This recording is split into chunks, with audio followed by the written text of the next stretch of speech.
We go. Does this work too? Yeah, I guess so. Is it doing anything? Yeah. Okay. Now, you know, papers are due this coming Thursday, and that means that there's a certain amount of Schneider I want to get through for sure. Just for those of you, how many are going to try to write about Schneider and motility? Okay, well, for you today, we're going to get far enough in that you can find your way, I hope, although it's certainly hard and confusing. I guess the biggest thing I want to say first is, I remember I told you this, but it's important to know that from 122 to 140, he's explaining Goldstein. And I'm going to go through it in detail because it's so hard and yet so interesting, because they are Gestaltists. And like Gestaltists, they've got it sort of right, they've got it sort of wrong. Though it just occurs to me as I'm talking to you that a further complication I didn't realize till this minute is that they've got it wrong in a different way than Kafka and Köhler have got it wrong. It's not the same mistake that he's accusing them of. Well, wait a minute. Well, in the end it is. In the end it is. So they've got it wrong. At the deepest and most broad level, they both, that is, the Gestaltists we studied when we did the perception part on sensation and association, and Goldstein, who are these neurogestalt people, have all missed being in the world. And it always comes back to that again, that they try to understand these gestalts without bringing in this way that organisms are always involved in the world trying to achieve something. What Sean Kelly calls the normative dimension, that there's always something that they can be, that they're trying to do, that they can do better or worse. That's the deep level that the Gestaltists miss and that Goldstein misses. But now we have to go into detail. But I want to make one other general statement, which I really didn't realize fully till this time through. But there's a big chunk you can skip, which isn't really getting us anywhere. And now I wrote down very clearly. I know where it is. Here it is. From 141 to 150, rereading it, I just found myself marking nothing. He's going on and on in some detailed argument with intellectualists and empiricists, but not of the kind that we know, but some neuro kind, and it's not advancing the argument a bit as far as I can see.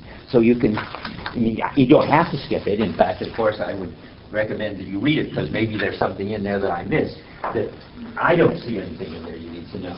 So GG is what's being done from 122 to 140. You could sort of get along without that too, but I'm going to try to explain that. But then you can skip 141 to 150. That leaves plenty to struggle with and to read. So let's start. You can see that?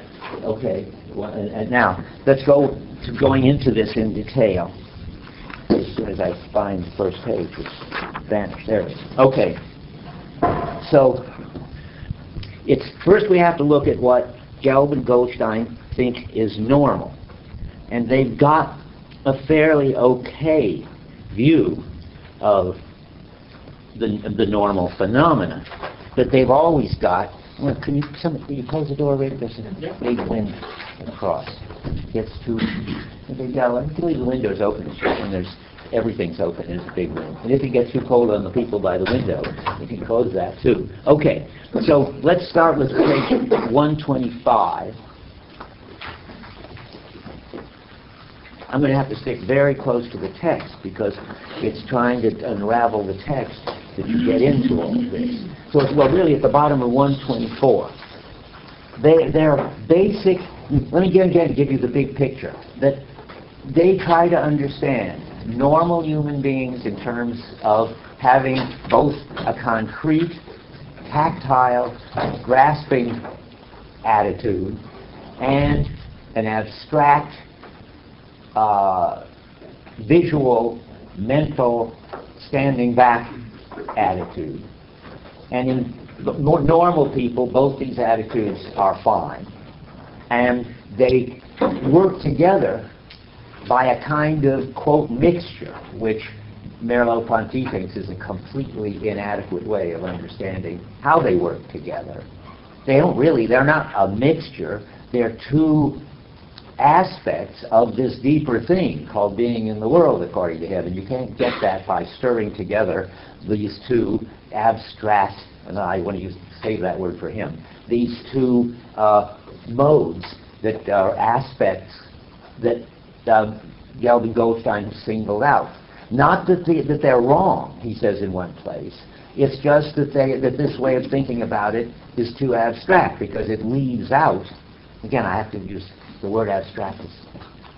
The abstract attitude is this intellectual thing, but now just using abstract in the normal way, by taking out these two aspects and separating them, the concrete and the abstract attitude, then they never can mix them back together again because they leave out the deep thing of which they're both aspects, and they can't understand fully what's wrong with Schneider, since they can't understand Schneider in terms just of these two aspects without getting at the underlying thing that's wrong with Schneider. And I'll give you the punchline now, which we should be arriving at in an hour and a half. His intentional arc has gone limp.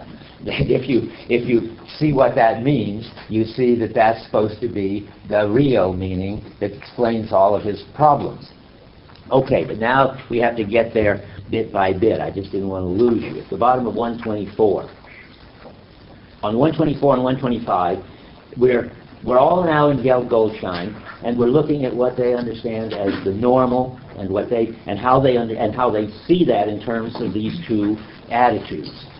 Another way to use these two attitudes, I want to make them not seem so strange to you. The concrete is the practical involved, and the abstract is the theoretical detached. That's just another, that may be more familiar way of talking about them, more the way I talk about them. And remember, there it is true that people can be involved and that people can be detached. That's fine, but the question is that those are two variations of something else, and that's what they don't see. Yeah. Chris, do you mind if I didn't want to cover that? Yeah, no, I think we're all right. The way they initially make the contrast is just between actually doing something and sort of something more like pretending to do it. Abstract movements, say, would be movements performed with the eye shut. But precisely what the ability to perform the abstract movement consists in is being able to sort of do it with second nature, just, sort of salute. And there's no mention of intellectual or theoretical connection with the characterization of abstract. Oh, absolutely. That's what's all. Maybe I'll have to take. But there isn't a single reference. Okay. Well, if you don't skip those pages, you see him going on and on and on, talking about the intellectualist way of viewing the problem. And the intellectualist way of viewing the problem just is to try to do it all in terms of the abstract. See if I can think of a place to turn to. Let's just see. Keep Aldous' comment in mind, and we'll get there. Certainly, just being able to salute with your eyes shut is not normally the abstract. If he calls it that, we'll have to figure out what to do about it. It's the concrete. Well, no, I see. The concrete, you have to really be in the situation. The abstract, I see, always has to do with what you can imagine. So he says yeah. That movement. Okay, so the patient is unable to perform abstract movements with his eyes shut.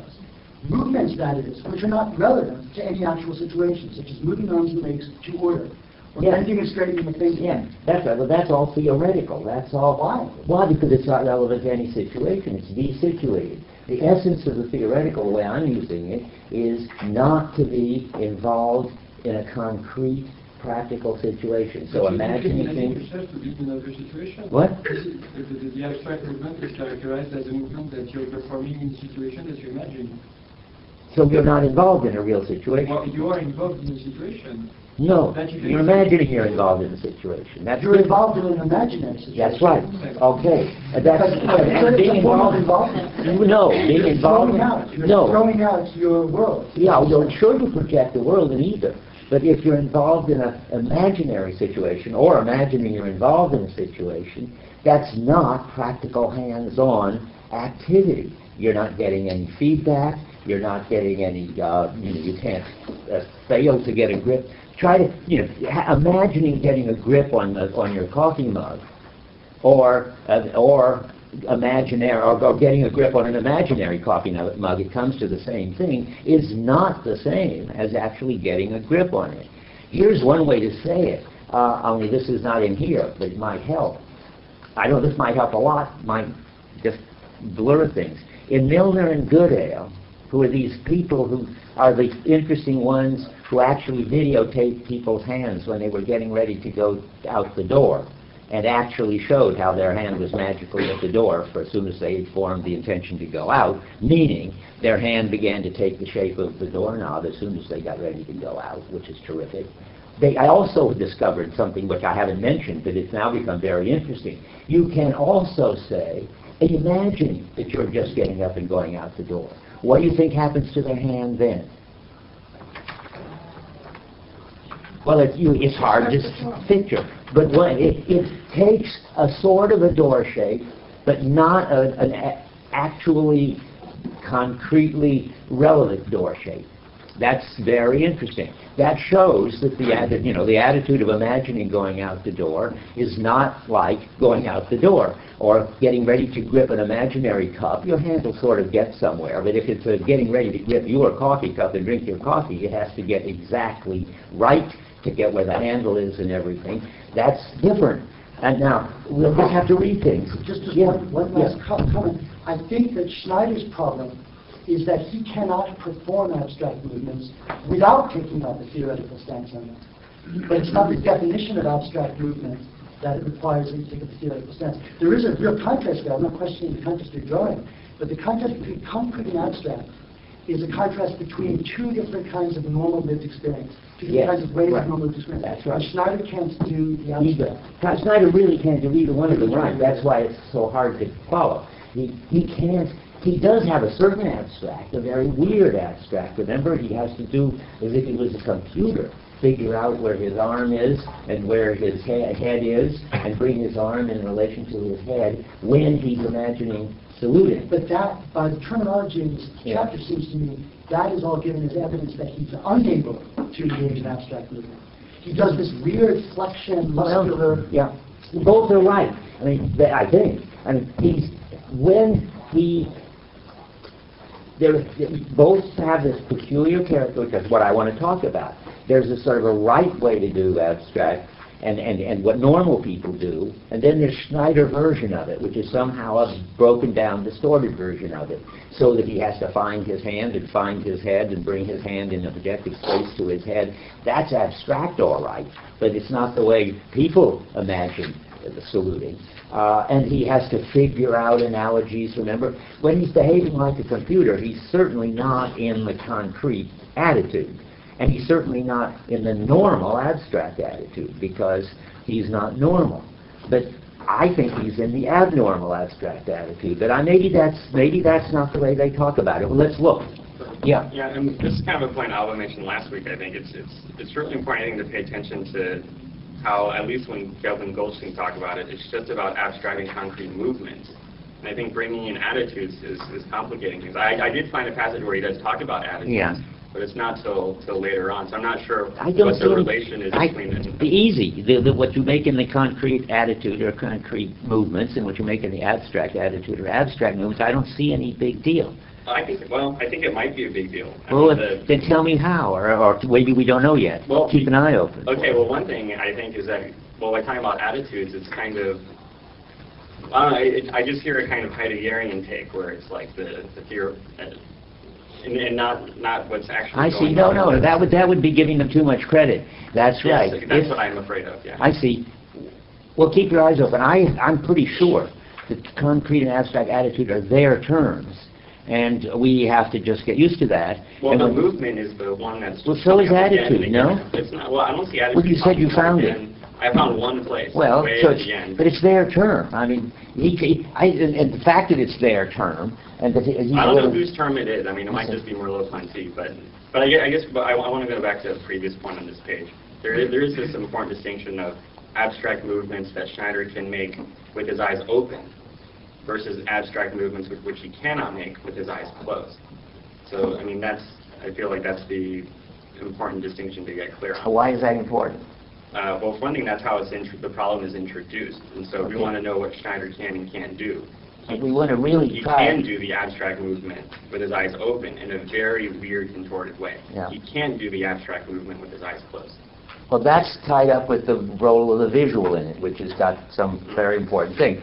The visual, insofar as he's got a little bit of vision, which isn't much, he has more of the abstract way of being able to cope. I'm trying to find a word that's different than abstract movement. What you want is a word for abstract behavior. I mean, who cares? Movement is too specific. Maybe if you don't like attitude, let's take right, but I mean, that's the word that Gelb and Goldstein are using, so we want to know what's wrong with that way of thinking of it. So well, first I want to get clear on what I'll settle for movement, or okay. comportment. Anyway, he has, what was I just saying? He has the abstract comportment, and vision helps him out insofar, and that's why you get all this discussion of the relation of abstract movement to vision. And he doesn't have much vision, and he doesn't have much abstract movement either. But if vision does help him, he can't do it at all without seeing what he's doing. Yeah? It seems like he is talking about Goldstein as having an abstract and concrete attitude, because he says that there are two different ways of understanding space. Of space. I mean, the way he puts it is in a very intellectual kind of language, and also his critique of their view is also that it's too cognitive, that it's focused too much on consciousness. Absolutely. Not on, like, the vital connections. Absolutely. So, yeah. I think it is right to That's to their view and attitude. good. Consciousness is another clue. He thinks that they do it in terms of consciousness, or else mechanical. That's when he gets, we'll get to that, when he starts putting it in Sartrean forms, that they think that it's either physiological, that everybody's behavior is, and it isn't just Schneider, that's their basic understanding, but Schneider has it in a, so they think, I understand it, everybody's behavior is misunderstood if you think that it's either physiological and mechanical, or that it's mental and computational, roughly, or intellectualist. Those are the wrong ways of thinking about the way people behave. And when he's talking about these wrong ways, he'll use terms like the in itself, which is the empiricist mechanical understanding of movement in space. And then he'll call the other one, when he'll use for itself, which is Sartrean terminology, for the conscious part. And those are clues that it's not his view he's giving. It's not even Gelb and Goldstein at their best, but he's saying that really because Gelb and Goldstein separate the abstract and the concrete movement, and don't see that how they're commonly grounded in being in the world, you can push their view to the extreme where it really becomes the physiological versus the mental, and that just shows that it's wrong. And because it does that, it can't get near what's wrong with Schneider. Because I'll just keep repeating this because it helps to know where you're heading. Schneider's got something wrong with being in the world. He has funny words for it. It's leveled, it's limp, it's weak, but whatever it is, it's not something wrong with their abstract movement or their concrete movement, although it expresses itself that way. There's a deeper something wrong. Yeah, Olivier. Well, Merleau Ponty says, 3 lines before at the end of page 124, that the normal is open to those verbal and imaginary situations which he can choose for himself or which may be suggested to him in the course of an experiment. So these are situations as well. Oh, that's just a ton on situations, I think. I don't see what you're saying there. The important thing is he's open to something real and imaginary. I mean, if you want to use the word situation, both for being in a situation which is coping and being in a situation in which you're just staring at something without doing anything or have anything at stake, call them both situations if you want. But the important thing is there are two ways of doing things, being involved and being detached. And you're making that, I mean, it's like a joke, it seems to me, to say, well, being detached is a situation too. Yeah, but then there are two kinds of situations, being involved and being detached, and we have to just re-say the whole thing. But nothing is added, is it? I think being in an abstract attitude doesn't mean that you're detached the way you should be in a theoretical approach. You don't. You don't either. Well, tell me why not. Because let me question for you. How can you conceive of somebody making an abstract movement without actually being oriented in the situation with all these concepts in your head, being in the world? You must have that concept of the door and be situated. Well, have an abstract being movement. situated and having a concept are utterly different. Like, so to get rid of the concept part of it, you have to be situated, I believe, to have an abstract movement. You know, to imagine going for the door.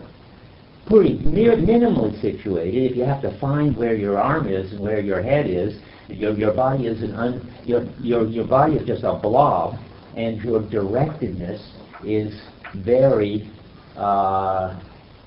what?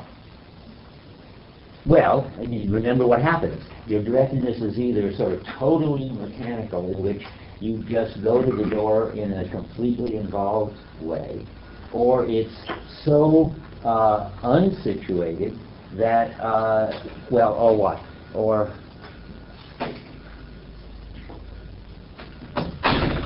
you can't get to the door. What does he have to do to go out the door? If he isn't involved, he has to. When you tell him, don't go out the door, just go up to the door and stop. That's what he can't do, right? That's clear. But let me just say this. Why can't he? Then I try to keep your eye on the phenomena. We'll go to the vocabulary later. What is it that he can't do about doors? He can certainly march right out the door if you tell him to, as long as he's in the situation as, let's say, now it's time to go home. And he can go into his own house too, remember, if he's trying to go to his house, but he walks right by and doesn't recognize his house if he's not.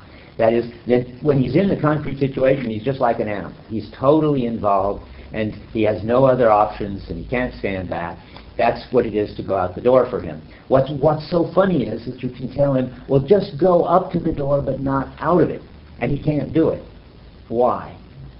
Well, because if you're going to go out the door, your hand has to start taking the form, and your body has to start taking the shape that it's going to need when you get there and go out.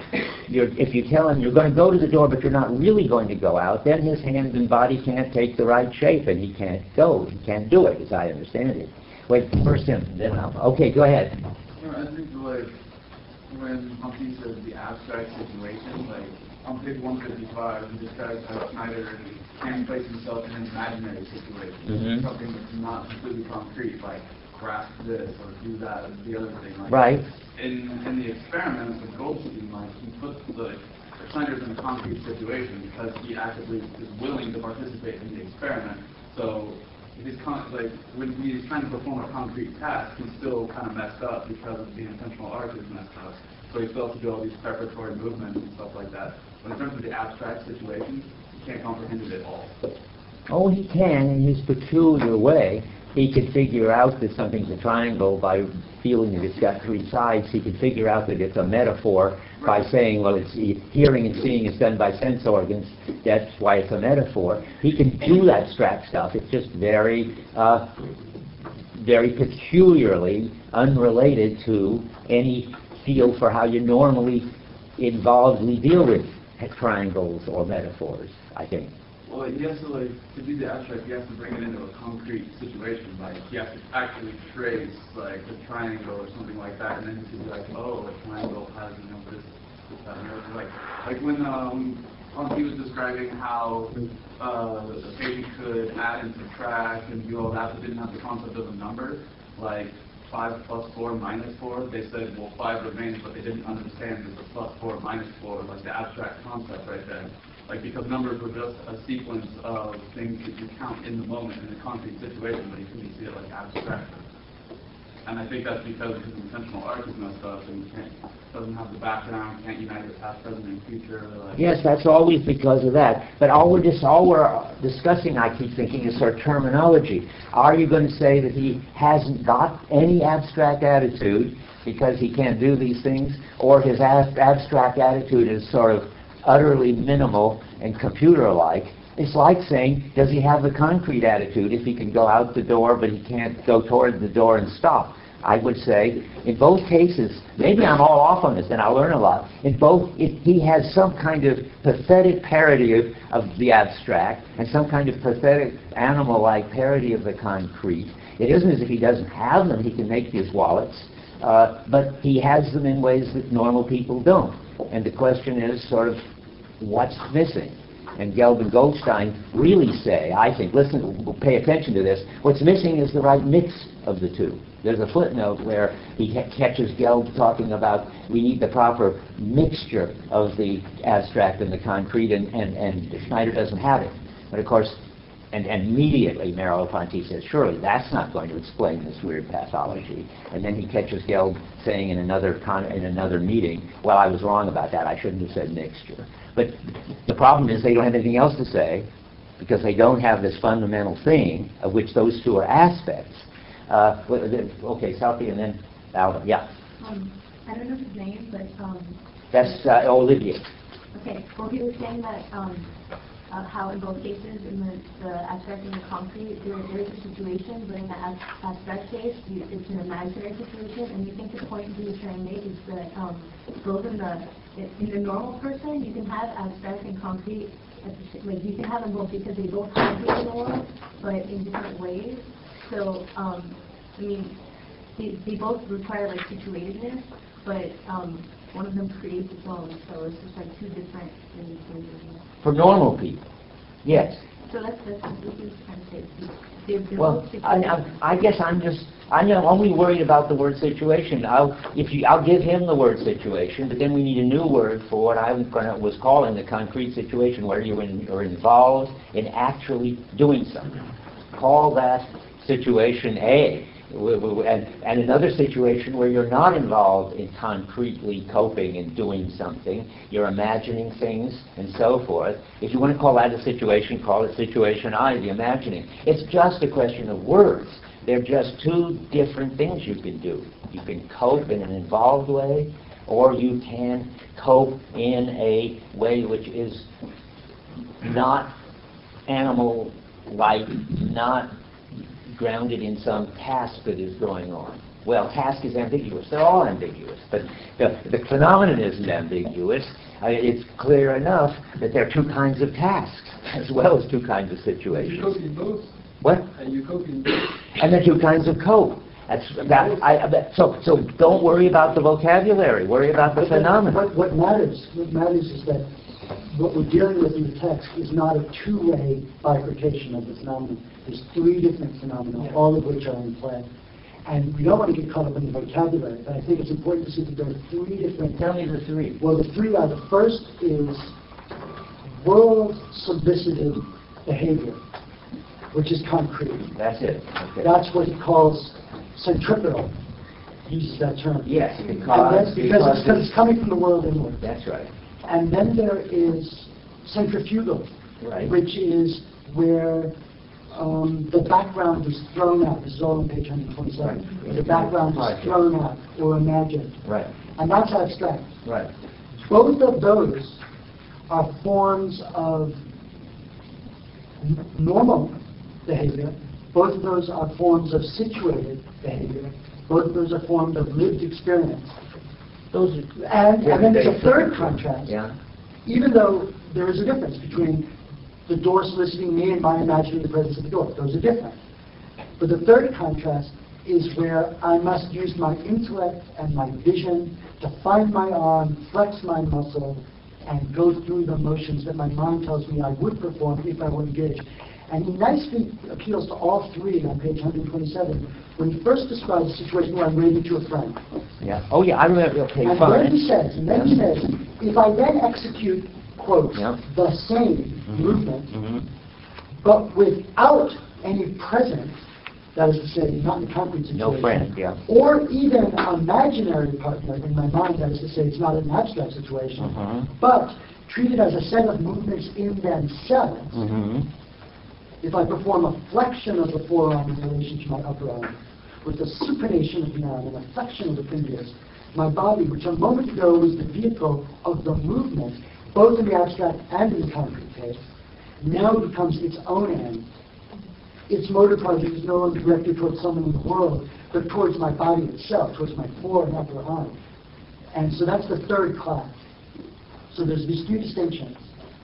Well, it seems to me that only two of them play a big role. I mean, that third thing doesn't come around. And the third are the same. I think because on page 125 he says that instead of this, in the novel, every event, tactile or motor event, rises to consciousness intentions that go from the body as virtual action center towards the body itself or towards the object. So it's these two sides are part of the bigger category, I think. And the third thing of sort of You staring. can choose to answer to the world. So You're changing the subject. You're changing the subject. That may be true, but there's still at a more local level. Because what's at stake is whether we want to understand the contrast here between a theoretical, detached attitude and an engaged attitude. And the point is, he gives us evidence of what a truly detached attitude would look like, but it's not what he's calling the abstract attitude. That's right, because Kind of abstract attitude. Maybe they're both abstract. I don't know. But it's a kind of parody of the normal Where you're looking at abstract. things in a present-hand way, speaking of Heideggerian. Good, good. Now, let's do that. Another That's way. helpful. It's as if he had. Let's say that for the Heideggerians. It's as if the concrete attitude is dealing with things ready to hand, and the abstract attitude is dealing with things present at hand. And sometimes ready to hand, sometimes present at hand. That's what Calvin's point is there. No, there's no present at hand in the abstract. Well, I think his point was that there can be an abstract attitude where you are looking at something as present at hand and really articulating your body to do something in a very present at hand way. That's the abstract attitude that's not coping, but there is an abstract attitude that is coping, that a normal person, develops. Like if I was, my original point before was if I was going to go open that door and had an abstract attitude towards it, I wouldn't actually calculate where my arm goes and look at it and even if it's not happening, I wouldn't actually go right there. I would just do it in my head. Right, exactly. And that's this abstract attitude that's coping. Well, for those of us who don't speak Heidegger, wait. Schneider, he can't do that. He can only do the other stuff. But that wasn't the abstract. Wait.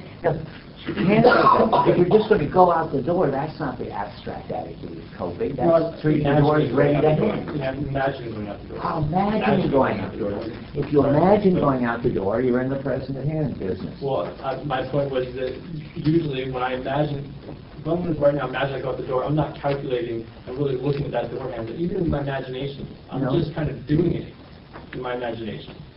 Yeah, that's but why it's so, I mean, it's hard to know what that third thing is, I guess, in Heideggerian terms. I don't even know. Here's the question. If Doesn't you're matter. imagining going out the door, and we speak in Heideggerian terms, are you looking at the door as a present hand thing, or are you... Well, that's what I'm saying. Or not. It's weird. I don't know. Do you know? I mean, it's I can only think understand. sometimes, yes, like if I've never done it before, I'm just learning, then yeah, I've actually got to look at the thing very, present hand way, like Right. look at it here, and then I have this memory of it, but I still don't have that coping attitude, so I got to actually look at it present at hand, even imagine going out the door. Oh. But I mean, I think there's two ways of having this abstract attitude, like I think Alvin was trying to point out. Well, I'm completely, but the important ones, I will review that there is, if you want to do it in Heideggerian quick, there is the ready to hand and the present at hand, and then of course there is transcendence, being in the world, openness, of which both of those modes of intentionality, that's what they're called now, and not attitude and not motion, the ready-to-hand kind of intentionality, the present-at-hand kind of intentionality, presupposes being in the world, which is not itself a kind of intentionality, Heidegger says, but the condition for the other two. That's exactly what Merleau-Ponty has thought. Only like Heidegger, he calls it existence sometimes. And sometimes he calls it being in the world. Those are synonymous for him and for Heidegger. Yeah. You were going to say that? Oh, with this, what passage? Any quote? Nothing particular. Because there is this quote, which is sort of funny quote, where he does it with, I mean, we might as well look at it, where he introduces, here we are, on page 140. It's got Husserl in it, but it doesn't matter. Husserl's been credited with this distinction. Well, we have to read what he's talking about. There's one of these punchlines on 140. The distinction between concrete and abstract movement, between Dreyfus and Zeigen, comes down to the distinction between the physiological and the psychic.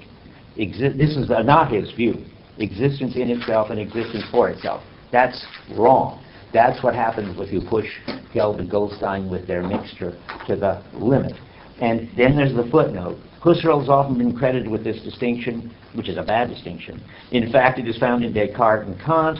It's bad wherever you find it. In our opinion, Husserl's originality lies beyond the notion of intentionality. I mean, if you don't, giving him credit for this distinction, which is what Sartre would do, by the way. It's Sartre, too, who has this for itself, in itself distinction.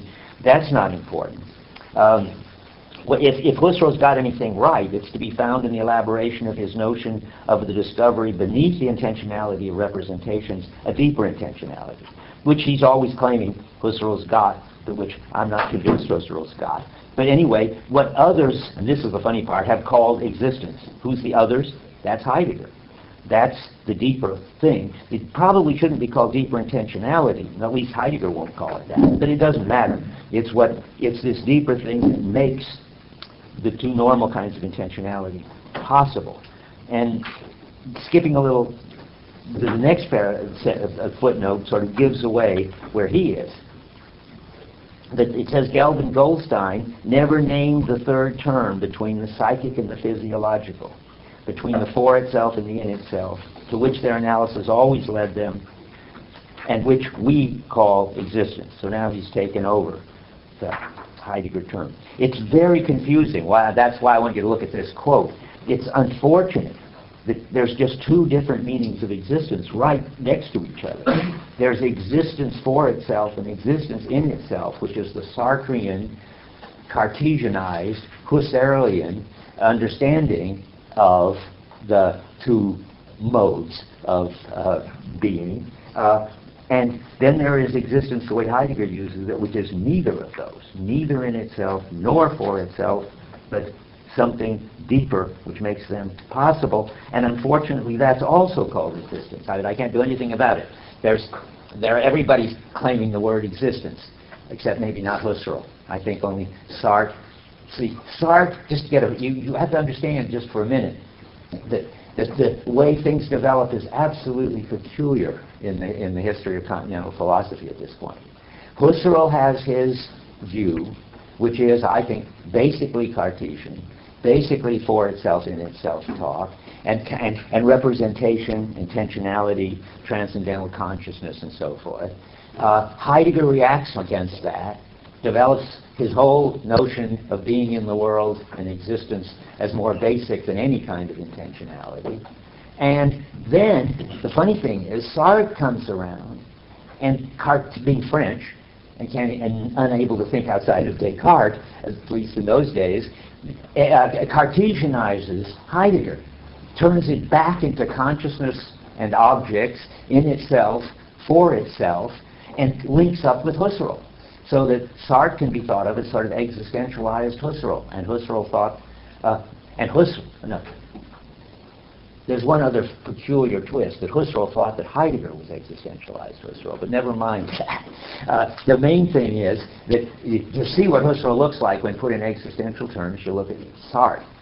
Then he got it partly by actually listening to Husserl, but he got it in part by trying to sort of state what Heidegger's saying, but state it in a way that a Cartesian could understand it. And the crucial thing to pay attention to is whether consciousness plays a crucial role or not. In Husserl and Sartre, consciousness plays an absolutely crucial role. Whether it's active or passive, It's always constituting. It's always synthesizing. And in Heidegger, consciousness doesn't even appear in being and time. And it's not a question of actively or passively synthesizing. It's this whole issue of opening up the world. Yeah. I was just hoping that we could talk a little bit about the difference between background for Kelvin Goldstein and for Merleau. Good question. If I just follow my notes, we'll get there. I'm going to go to following my notes. And maybe we will also discover the answer to some of this difficult terminological trouble we're having. I mean, as far as I'm concerned, if we can agree on the phenomena, the vocabulary can fall where it may, but I'm not sure we're agreeing on the phenomena. So let's start at the bottom of 124, which is where Alva picked it up. At least we can say that the normal subject can immediately come to grips with his body. He enjoys, he enjoys the use of his body not only insofar as it is involved in a concrete setting, given situation, not only in relation to the task imposed by a particular job. He is not open merely to real situations.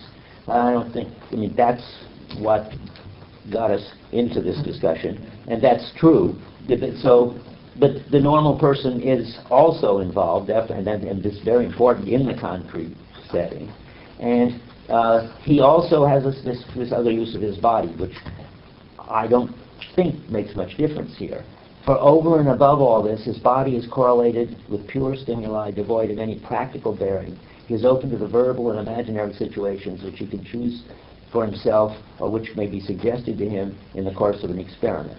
Well, roughly anyway, that's Kelvin Goldstein's distinction between involved, I think, and abstract, though I see that there are two different ways that he has his body.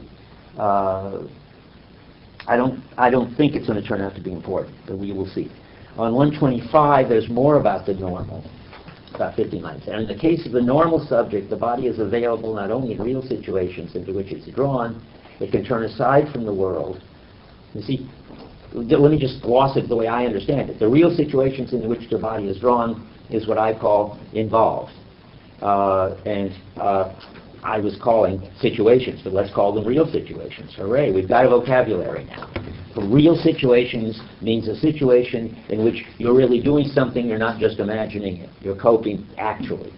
So you can be involved in a real situation, and then you're drawn into it. We know all that. That's the affordance talk.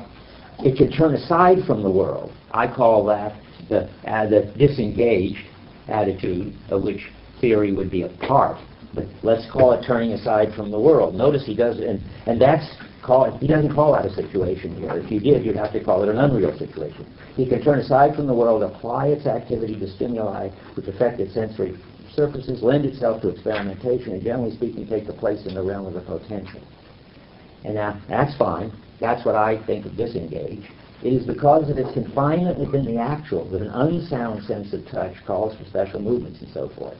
Now, Schneider is, in a certain way, confined within the actual, though only partly, because he also has this sort of weird, computer-like way of trying to make sense of the world when he isn't in the actual, but it's pretty pathetic. And just as his confinement in the actual is pretty pathetic, because whenever he's confined in the actual, there is not on the horizon any other actuals. That's what I mean that he's behaving like an animal. He's locked into wallet making or going home. Remember this funny example. If he's going home, then his house is going to whistle to him and call him and draw him in when he goes by. But if he's not going home, you won't even recognize his house when he goes by, because he doesn't have on the margin of whatever project he has. Let's suppose he's not going home, he's walking home with Gurvitch. Then that's his project, to go to Gurvich's house. Then his house won't even solicit him, because it's not on the margin of his current involvement. Okay, so that's what's happening here. So now let's see, do I want to read more? Yeah, all of this is important. So, there's his body. I'm skipping a little to the left side of the page. Body dependent on actual situations. I better begin that long sentence. For a key, for instance, to appear as such, in my tactile experience, a kind of fullness of touch is required, a tactile field in which local impressions may be coordinated into a shape, just as notes mere stepping stones, are stepping stones in a melody. By the way, this is all good Gestalt talk, you recognize. This is Goldstein talking, and when Merleau-Ponty is trying to do what he always does, sort of get the best out of them, but show how they've missed something important. So now he's getting the best out of them. In the bottom, and there you viscosity of tactile data, which makes the body dependent upon actual situations. That's Schneider anyway. Reduces the object to a collection of successive characteristics. Perception to an abstract account. Recognition to a rational synthesis. See, these are things that he can do. Now, whether you want to call the abstract account and the rational synthesis abstract attitude or not, I think depends on whether you mean normal, which it isn't, or what's left of the abstract attitude in Schneider, because Schneider can do it. But it's just worth noticing rhetorically. Yeah. The point he's making here is that Schneider is confined to the concrete. That's the word he uses. Mm-hmm. And the symptom of the confinement to the concrete is needing to engage in rational synthesis and the like. It's not an identification of the abstract with the rational synthesis. It's precisely because he lacks a normal abstract mode of imaginative possibilities that he is forced to engage in rational synthesis. But that isn't, surely it's not out of confinement to the concrete that he can perform this, does give you this abstract account that it sounds sort of oxymoron. That is what he said. Well, where does he say that? He is above the middle of the page. He's confined to the concrete and actual, and he has an unsound sense of touch. And then he goes to the key. And in the key, the body is dependent on the actual situations. But and in the concrete, when he tries to deal with the key, all he gets is a bunch of isolated tactile impressions, which he then has to put together in a kind of rational synthesis and say, I guess after feeling it a while, this is a key. Okay, now let's see what else. Whereas the normal person, every event related to movement or sense of touch causes consciousness to put up a host of intentions which run from the body as the center of potential action, either toward the body itself or toward the object. Well, we all agree that what Schneider doesn't have, whenever he's doing anything involved or detached, he doesn't have any other intentions but the thing that he's sort of stuck in. Either he's stuck in isolated fragments like tactile impressions, or he's stuck in some job like making a wallet. And nothing, he lacks all of this other intentions, host of other intentions that normal people have. By the way, it's so hard to follow this because notice he's doing Goldstein, Gestaltist talk. He wouldn't say consciousness puts up a host of intentions that run from the body to this as the center of potential action toward the body itself or so forth. That's much too Husserlian, Sartrean, project language. It puts too much activity on the side of consciousness. He would say, not consciousness sprouts out a host of intentions, but that the body responds to a host of solicitations. That's, even Goldstein will sometimes say that. But at this point, it sounds, whenever you see the word consciousness, I'll be willing to bet, though I could go wrong and mislead you, it's never going to be Merleau-Ponty's view. It's going to be the Goldstein view in these pages. And that's what he's saying here. So he's giving you their view. At the bottom of that paragraph now, the normal person reckons with the possible, which thus, without shifting from its position as a possible, requires a sort of actuality. I don't know what that means. I have a question mark there. Do you understand that? The normal person reckons with the possible, shifting from the possible. This is the back of the house. Is it? This is the sense of possibility, provided in part by possessing a normal abstract attitude.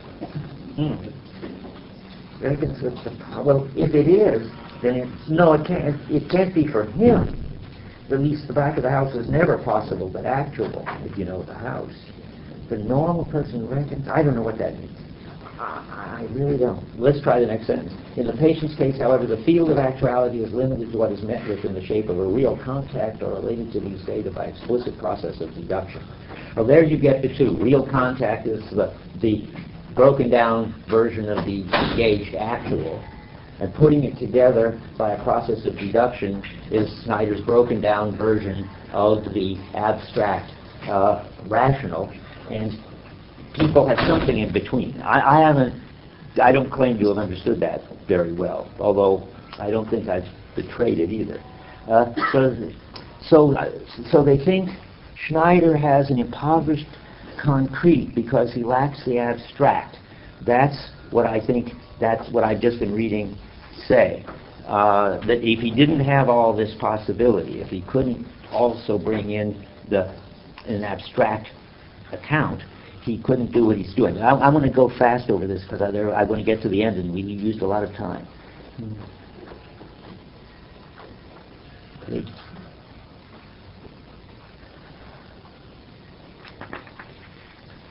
So they don't see what's missing in Schneider that normal people have, which is the body schema. They don't have that way of putting it. They see Schneider lacks motor intentionality, which is an openness to other situations. They see this on 126. This is what they say. What he lacks is neither motility nor thought. And we have brought, this is the amazing point. I got to go through this slowly. This is really hard because they get so close to getting it right at this point. And it sounds almost like Merleau-Ponty's own view. But it's not Merleau-Ponty's own view. I don't know what to make of it, but I'll read it and try to tell you what I think. What Schneider lacks, and this has got to be, I take it, speaking in the name of Geld Goldstein, all the footnotes are Geld Goldstein, the whole context is neither motility nor thought. We are brought to the recognition of something between movement as a third-person process and thought as a representation of movement, something which is an anticipation of or arrival at the objective and ensured by the body itself as a motor power, a motor project, motor intentionality. And that's to say the Gestaltists normally already recognize responding to affordances. That is, they normally don't think that it's all the projects of consciousness that direct our movement, that our movement can be responding to the solicitation of things.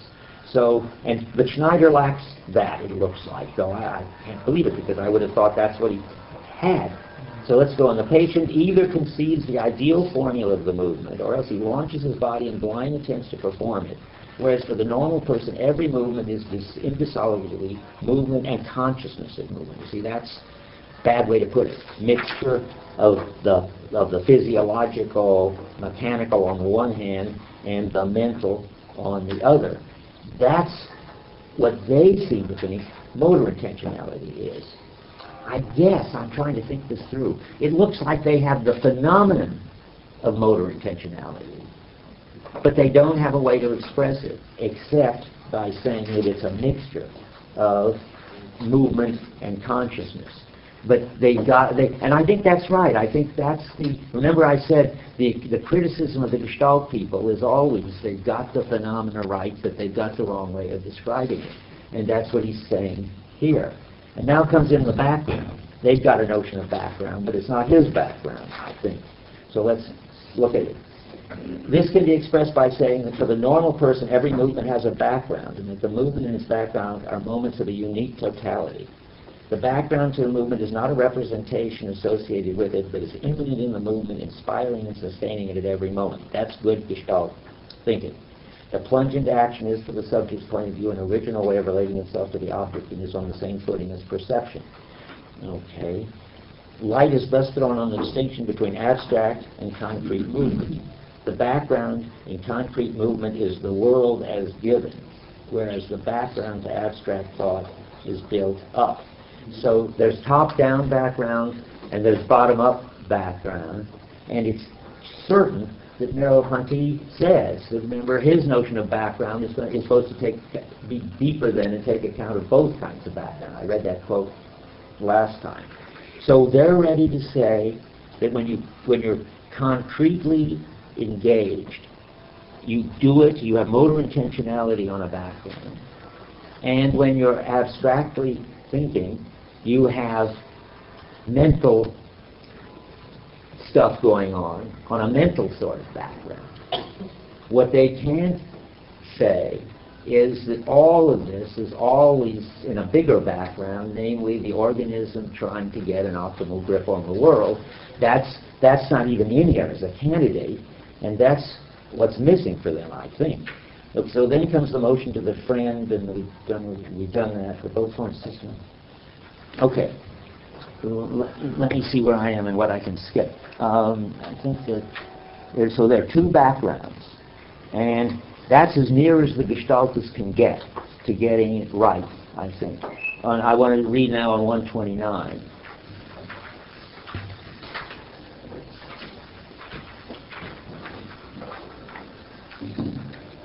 By the way, there's more background talk on 128. There's the stuff that takes place in the realm of being of the actual. This is the middle of 128. The latter, on the other hand, the virtual. That's what the abstract deals with.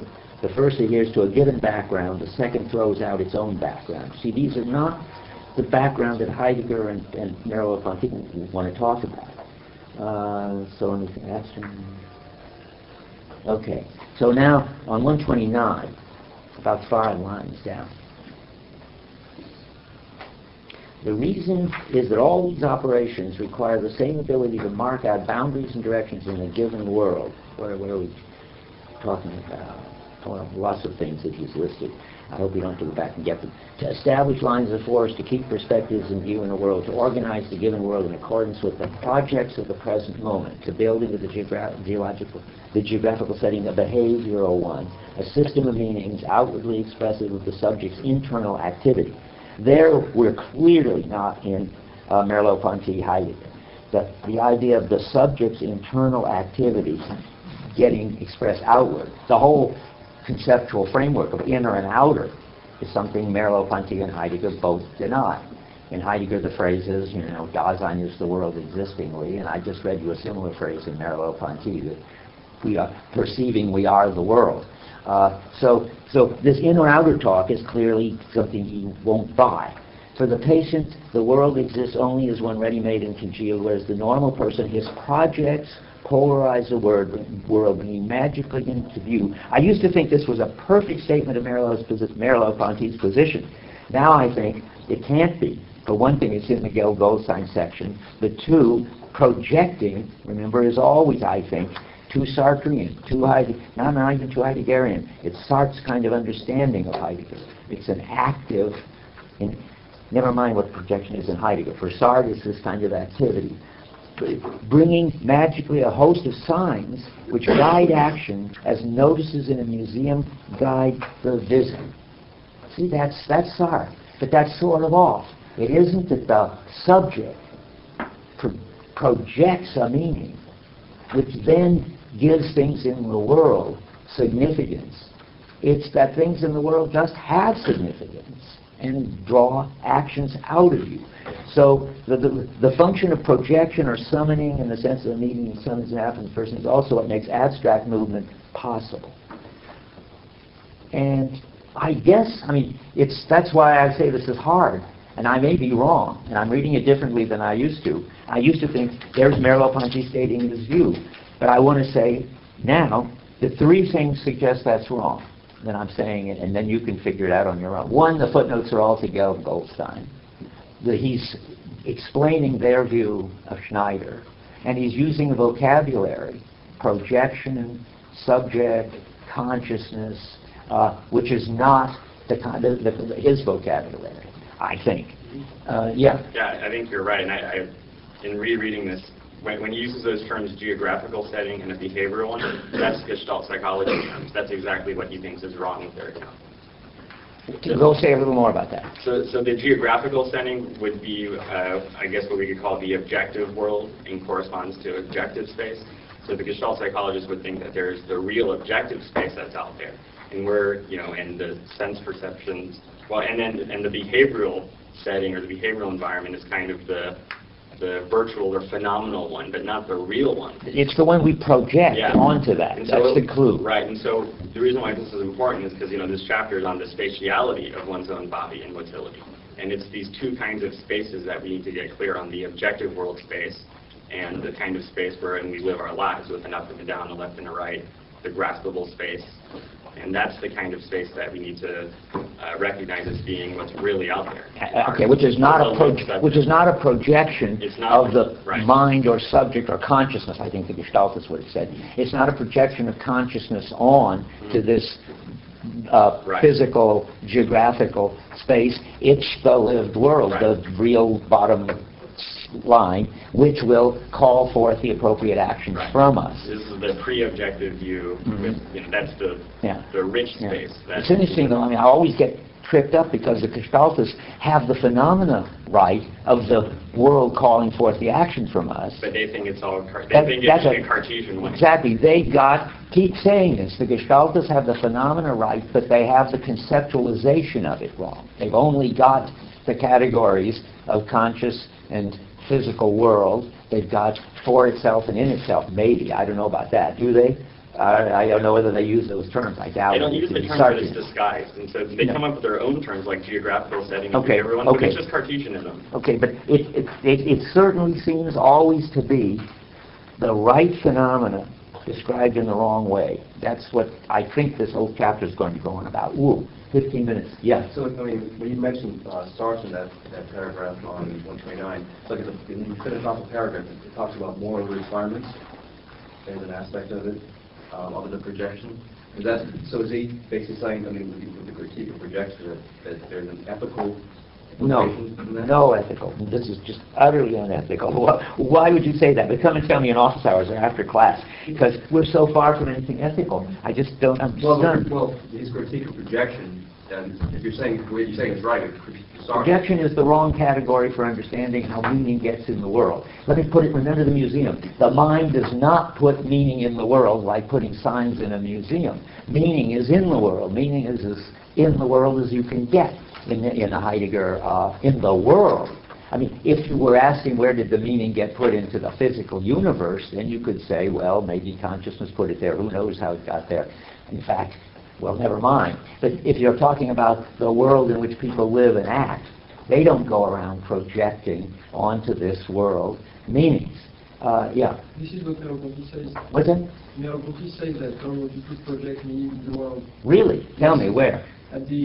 It's around 160, I think, for your translation. It's just when you mentioned the intentional art.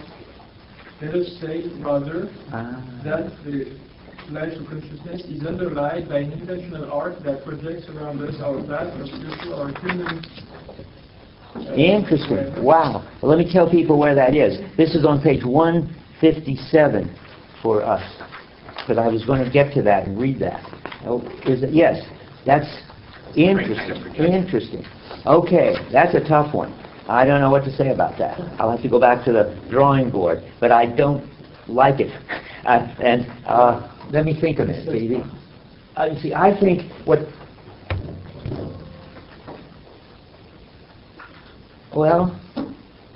get the phenomena right first. Okay, the phenomena is that the more we learn about the world from experience, the more what we learn shows up in the world for us. So that, to talk Merleau Ponty, like a city which once you had to figure out, now it looks like this is the way to the grocery store and this is the way to the bank, and the streets look like that. So that the intentional arc is the way experience feeds back into the world, so that you don't need a representation of the world in your mind. This is what project means. No, well, that's the question. The question is, are we projecting meaning onto the world? And that's what we're not doing. No, that's right. But here in this passage, there is this other kind of temporal projection which has to do with the intentional arc, which is our sensitivity for receiving the meaning in the world. Let me say it my way, but that's exactly right, Rick. I think that's very helpful, and I don't think you disagree with this.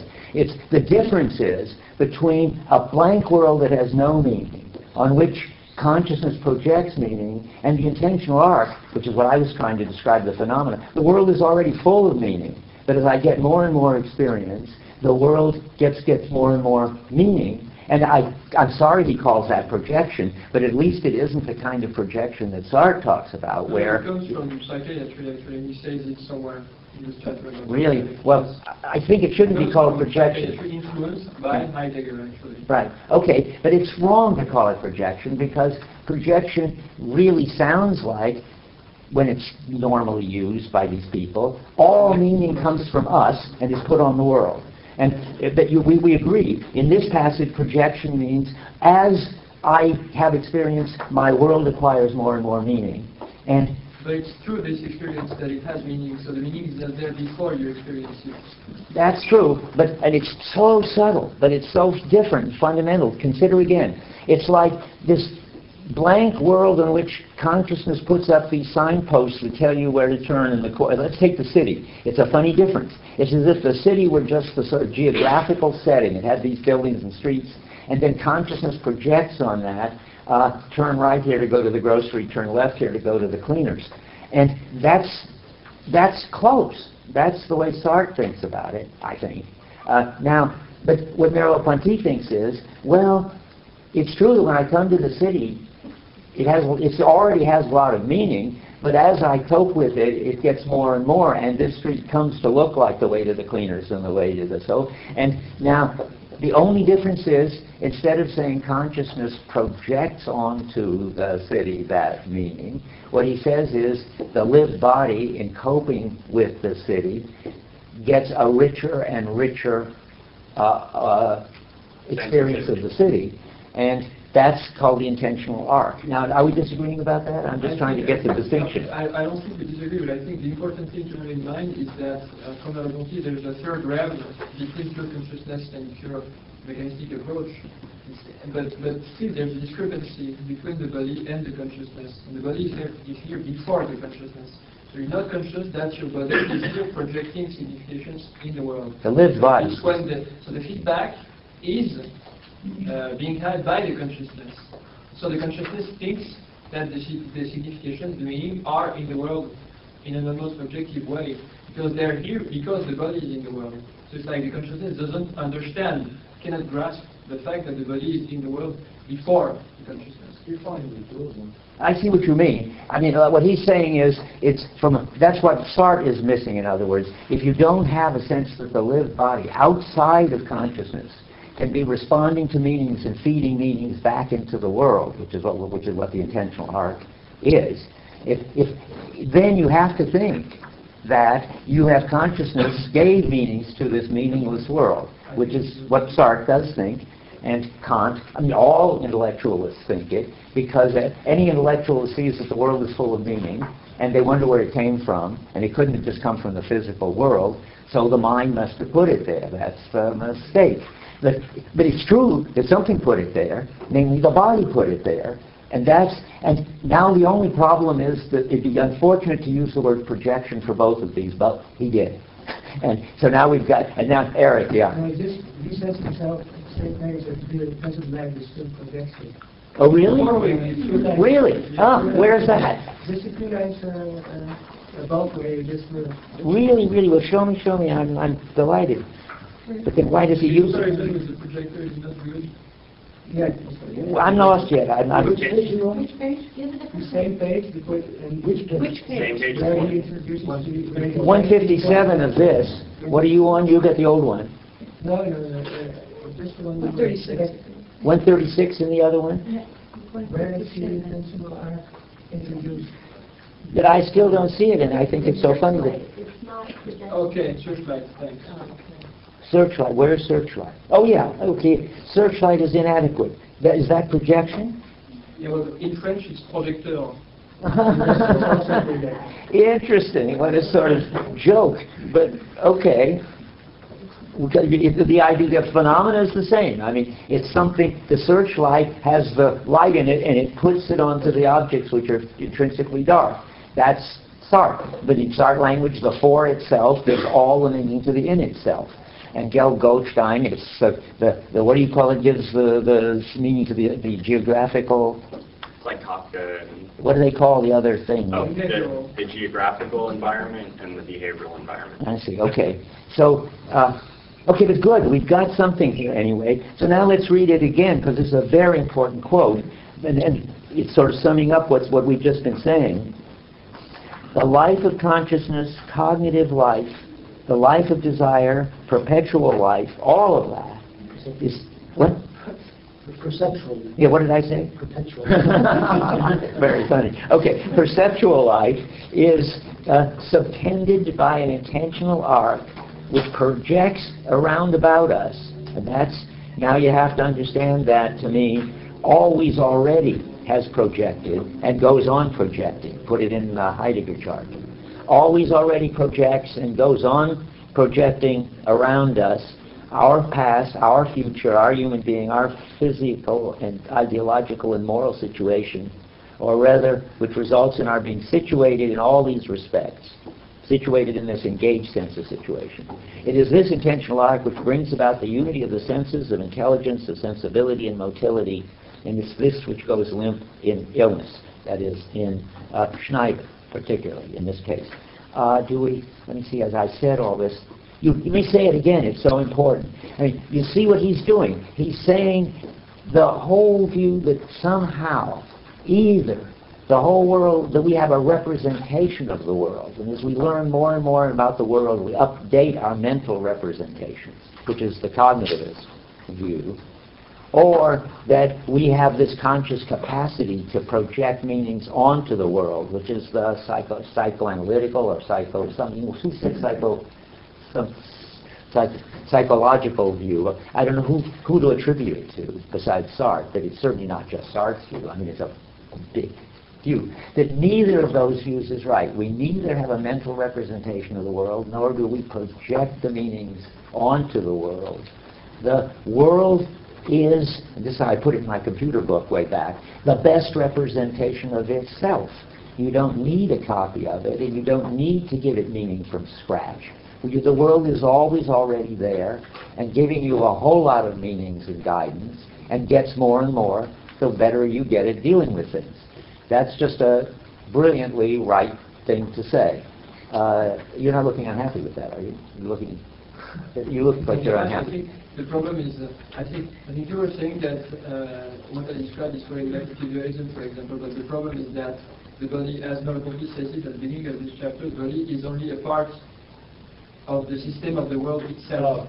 So it's like this thing Dasein, the world existing. Yeah. It's the same. It's just right. It's this circle. It's people don't see this in there. I feel strong. We have to use this perspective at first, but then he says, well, you know, at the very end of the whole part of the body, he says, well, it was only a path towards the world itself. Right. The body first. So no, that's not doing it. So it's always, remember, I keep saying, keep remembering that the body is responding to solicitations of things. Of course, things don't solicit if you don't have a body, but the body couldn't respond to their solicitations unless they actually had them. That's the intentional arc. That's the feedback loop. That's the basic story he's got, and he doesn't give it up. He makes it even stronger in the next book, the Visible and the Invisible, where, you see, there's certain interesting, important general things to say. There is a tendency in this book for it to look sort of Kantian, meaning it looks like the body is really the source of the unity of the world. It's the body schema that does it. And then it looks too much like the body's got some kind of privilege over the meaningful world, whereas what we've just been saying about the intentional arc shows that it's totally equal, the body and the world. What? Exactly. You can't talk about the body anymore. I know. Well, that's what I was leading up to.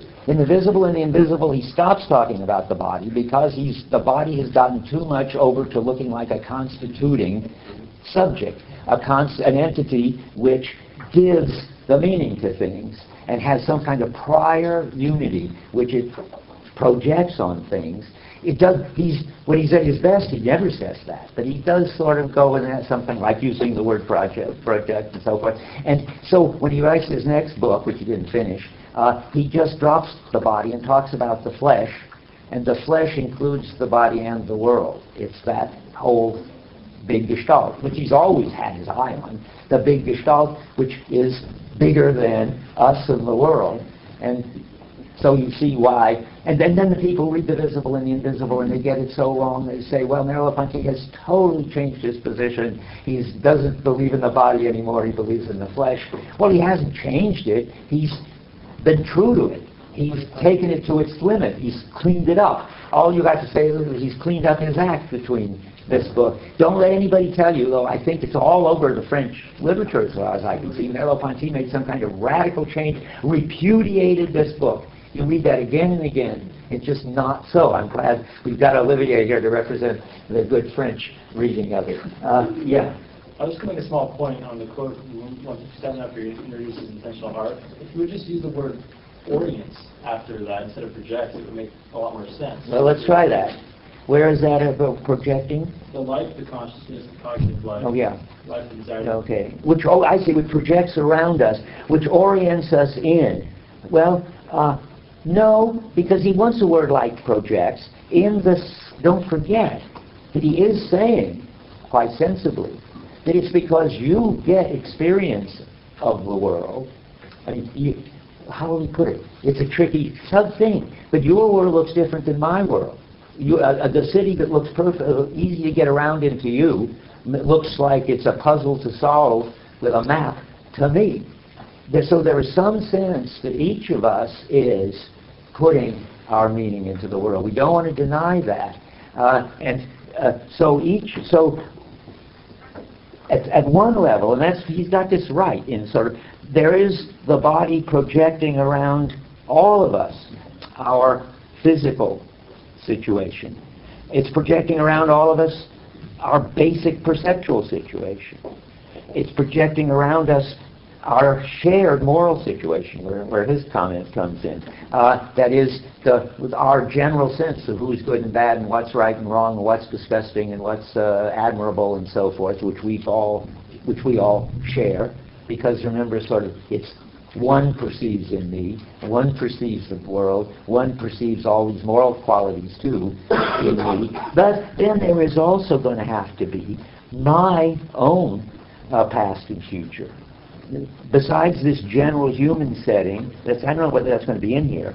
I think it's on 149 at the bottom. I think he says what you want. So, like the example is with the friend.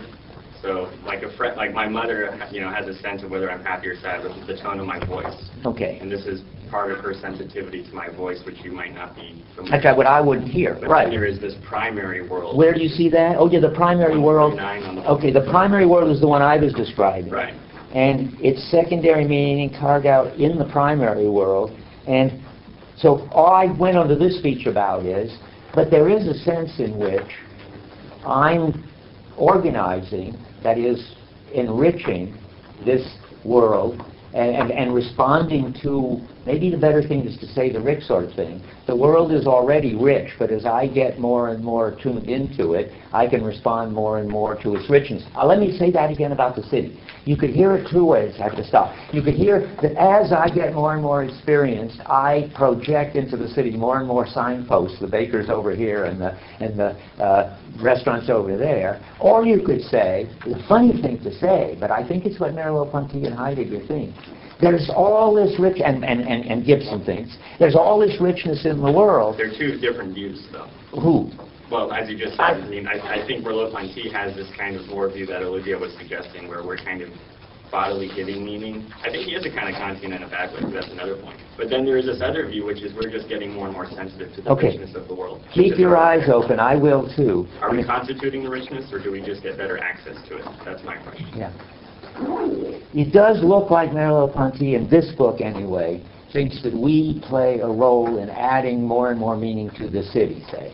It could be, you could have a weird metaphysical view, but it may be the right one, is to say all this meaning is already in the city. The street that leads to the baker and the street that leads to the restaurant and so forth. And as you get more and more familiar with the city, you get more and more attuned to all the meaning and references that are already there among the objects.